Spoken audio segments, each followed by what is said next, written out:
Benazir income support programme से तकरीबन 8.5 लाख लोग निकाले गए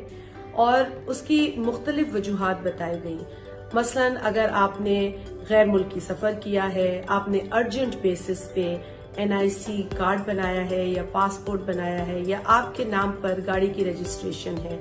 और या फिर टेलीफोन का बिल जो है वो एक सतह से ऊपर चला गया है, ये वो वजूहात बनी जिसकी बिना पर इतने सारे लोग बेनजीर इनकम सपोर्ट प्रोग्राम से निकाले गए। हमने ये तहैया किया है कि हम इन केसेस को दोबारा खोलेंगे और आप लोगों से हम वो इन्फॉर्मेशन हासिल करेंगे, उसकी तस्दीक करेंगे और कोशिश करेंगे कि इन तमाम लोगों को दोबारा इस प्रोग्राम में शामिल किया जाए। आपसे गुजारिश है कि आप 8171